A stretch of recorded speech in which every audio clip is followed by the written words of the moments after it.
Hello everyone, welcome again in Eng-Man YouTube channel. So we will continue our learning on gap software for oil network modeling. All right, and the journey has been very interesting and enriching. In this video, we will try to interpret a gap model. Basically, we will try to answer the fourth biggest question in our case, which is to see whether this model can predict significant events in the future. All right. So in order to gain an understanding of the gap model, there are several techniques that can, all right, so in order to gain an understanding of the gap model, there are several techniques that can be used to troubleshoot the system, which are applicable to any gap model. These techniques, coupled with the prediction results, are actually useful for diagnosing problematic areas in the model, and it can also help us to obtain a feel for how the system will respond to a certain condition at different times during the production or during the prediction.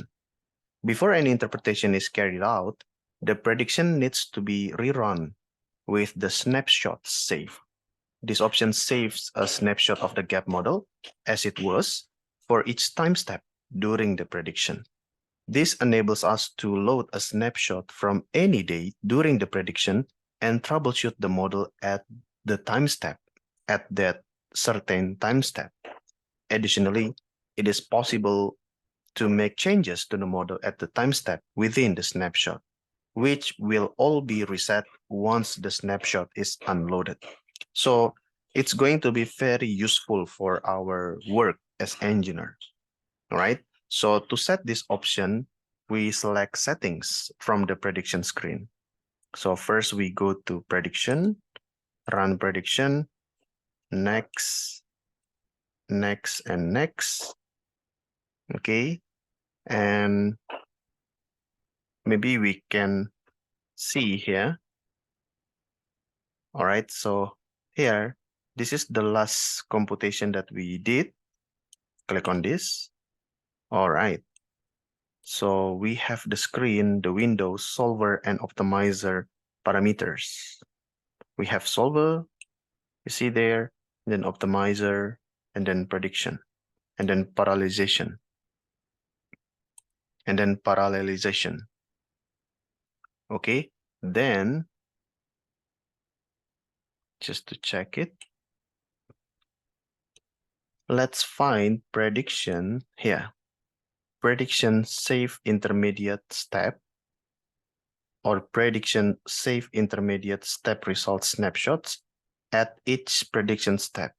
It will make the computation a bit slower, by the way. Okay, so here you can see, this is, by the way, the settings for solver and optimizer parameters. You need to understand that. And you can see here we have the value and the original before we change the value. So for solver, this, this row is for the solver. Maximum iterations. You put the value here, so we will allow 51 as maximum iterations. And for Jacobian term multiplier, the base value is 1. That's for solver, for example.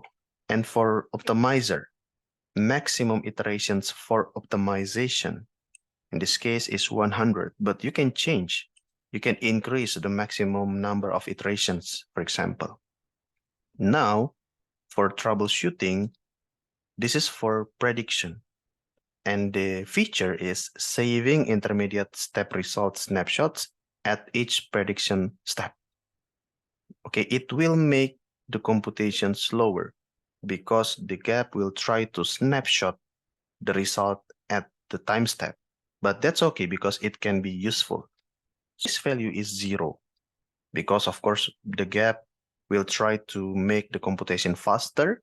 And if you don't need the snapshot, then of course the base case for the gap is to set it to be 0. But we want to troubleshoot the network, all right? And thus we want to get the snapshot. That's why we change from 0 to 1. Okay, it's very simple. And we can click on OK here. So now we will, once again, so now the gap will save intermediate step result snapshot at each prediction step. Because now we allow the system to do so by giving value 1 here. Click on OK. By the way, you can see the thing that we change will turn red. Click on OK. And then recalculate the system. It's going to be a little bit longer for the computation, so